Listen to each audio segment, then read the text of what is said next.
Pois é, hoje é o Dia Mundial do Acidente Vascular Cerebral, o AVC, uma doença bem frequente entre os idosos, mas que também tem aumentado no público jovem, viu? Para falar sobre o assunto aqui com a gente, a médica neurologista, doutora Mariana Prado. Doutora Mariana, muito obrigada pela gentileza em estar aqui com a gente. Por favor, a gente veio aí de uma matéria, a história do seu Carlos, e impressiona. Ele teve 14 vezes o AVC. Isso é possível, doutora? Bom dia, Cris. Obrigada pelo convite. Sempre é uma honra falar de temas tão relevantes como o AVC. Bom, em relação ao seu Carlos, sim, é possível. O que acontece? Primeiro, o conceito, né? AVC, acidente vascular cerebral, é uma doença neurológica, importante causa de incapacidade. E o interessante dela é que acontece de uma forma súbita. A pessoa completamente saudável, rígida, normal, e de uma hora para outra aparece com déficit neurológico. Se é possível ter 14 AVCs ou mais e sem tantas questões clínicas assim envolvidas, passar despercebido, digamos assim, é possível, porque existem regiões neuronais que não têm tanta representatividade clínica assim. Existem uns AVCs considerados AVCs minor, então não aparece tanto clinicamente, mas isso é o incomum. O mais comum é o paciente desenvolver um déficit neurológico focal, que vai desde a fala, memória, motricidade, marcha, dentre outros. E é mais comum, é mais frequente entre as pessoas idosas? E por quê? Então, é mais frequente entre as pessoas idosas, principalmente porque a própria idade já deu tempo de deixar aquela vascularização mais frágil, mais débil. Aliada a isso, como o AVC tem relação com fatores de risco cardiovasculares, a pessoa mais idosa teve mais tempo ao longo da vida de desenvolvê-los, como a hipertensão, diabetes, sedentarismo, obesidade, dislipidemia, que é esse ajuste do colesterol. Então, teve mais tempo, além de um cérebro mais envelhecido. E esse dado é importante porque impacta diretamente na reabilitação. Então, o jovem, ele tem reserva neuronal para tentar melhorar sua qualidade de vida com a reabilitação. Já o idoso vai ter mais dificuldade de ser inserido. E aí cria-se outros problemas, Cris, por exemplo, a depressão. Então, imagine você, uma pessoa completamente saudável e como é uma doença súbita, de uma hora para outra ter um déficit neurológico, uma incapacidade.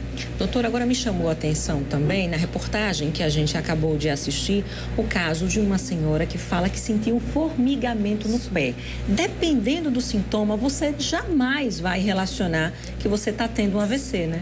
Então, é isso que a gente tem que ficar atento. Então, qualquer anormalidade, qualquer sintoma que por hora você não tinha e aparece de uma forma súbita, tem que procurar assistência médica. Então, o formigamento entra nesse espectro, da mesma forma que a alteração da linguagem, da fala, a força muscular, visão, então a paralisia da face. Então, quando um paciente relatar isso pra gente, qualquer pessoa, sorria, veja se tem desvio da rima labial, tudo isso pode ser sugestivo de que o paciente está abrindo um quadro de AVC.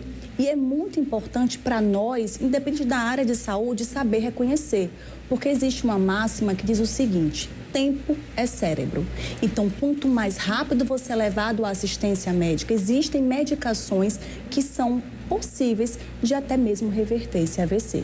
Então, chama de janela. É o tempo entre o início do sintoma até a possibilidade de se fazer essa medicação, que é o trombolítico.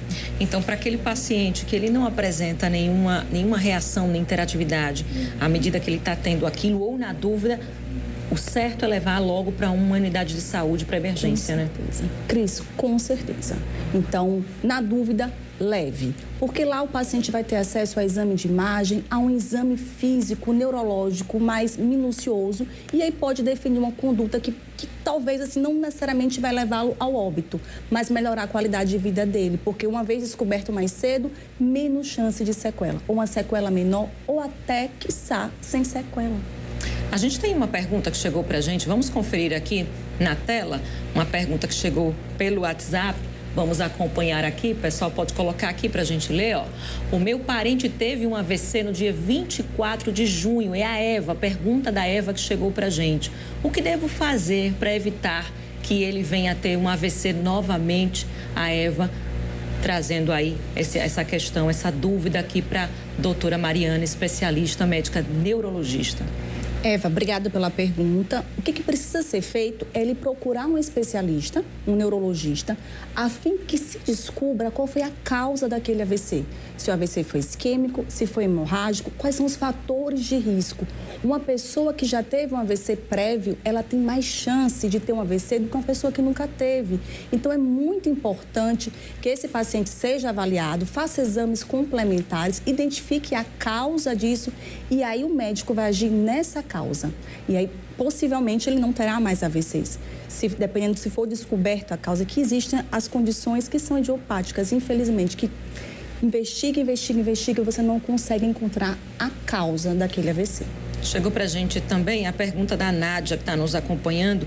Ela diz que sofre com muitas dores de cabeça. Ela seria uma paciente com maior probabilidade de ter um AVC? Não, Nádia, não necessariamente, né? Existem vários tipos de dores de cabeça, de cefaleia. Acredita-se que o paciente portador de enxaqueca ligeiramente tem mais chance de ter um AVC do que uma pessoa sem enxaqueca, mas a gente precisaria entender qual tipo de dor de cabeça que você tem. Uma cefaleia tensional, salvas, não confere esse maior risco, não. Até porque essa correria, né, que a gente vive, que a gente está inserido, o estresse, o tempo, correndo contra o tempo para dar conta de tantas atividades, tudo isso interfere também na nossa saúde, né, doutora? Interfere completamente. A privação do sono, sedentarismo, mas principalmente o estresse. Tudo isso vai levar a uma condição de mais dor de cabeça, de esquecimento também. Por que a gente esquece? A gente faz muita coisa ao mesmo tempo, então a memória não fixa. Doutora, agora, por se tratar, claro, o AVC, uma situação de acidente, existem dois tipos de AVC, né?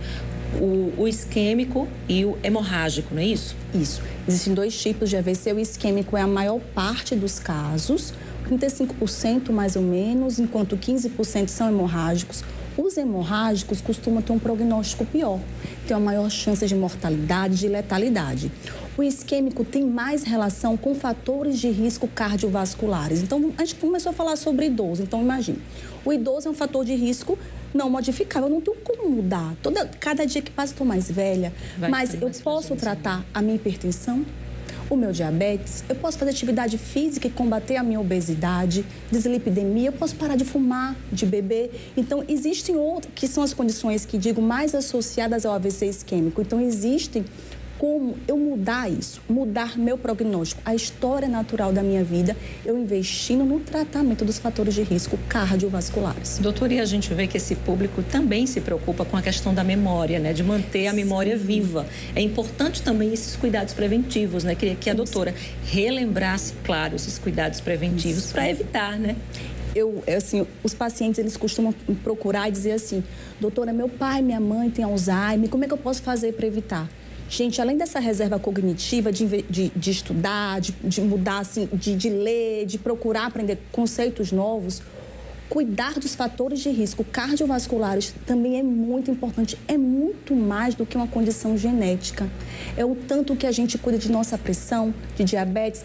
Enfim, são basicamente os mesmos fatores para o AVC. Temos mais uma pergunta do pessoal de casa mandando para a gente. Vamos acompanhar aqui no nosso telão. Ó. Gostaria de saber se dor de cabeça forte com tontura pode ter sido um AVC. A pergunta aí da Silvânia nos acompanhando. Obrigada, Silvânia, pela sua participação. Bom, Silvânia, o seguinte, uma dor de cabeça, pela pergunta, parece ser algo mais recorrente. O AVC deixaria uma sequela, normalmente. Então, possivelmente é uma outra condição. Existe uma enxaqueca que é a vertiginosa, que ela também dá tontura. Então, é muito mais fácil, da tua pergunta, eu entendi, de ser uma outra coisa do que necessariamente um AVC. Porque você ficaria com déficit neurológico. Tá? Aqueles 14 AVCs do seu Carlos, é incomum isso acontecer. Pode acontecer, o AVC mínimo pode, sem deixar tantas sequelas, isso pode acontecer. Mas é mais incomum. Quando a gente pensa em dor de cabeça de uma forma súbita, a pior dor de cabeça da vida, a gente já pensa logo no AVC hemorrágico, que pode ter sido rompimento de um aneurisma cerebral, por exemplo, ou uma má formação arteriovenosa. E esse paciente, doutora, de AVC de repetição, ele pode carregar algumas pequenas sequelas sem que ele perceba que ali já vem de um AVC? Pode carregar pequenas sequelas até o momento que chame a atenção dele e ele vai procurar assistência. E se ele tivesse procurado assistência antes, talvez ele não seria de repetição. E muitas vezes está no controle apenas da pressão arterial. O que você faz como?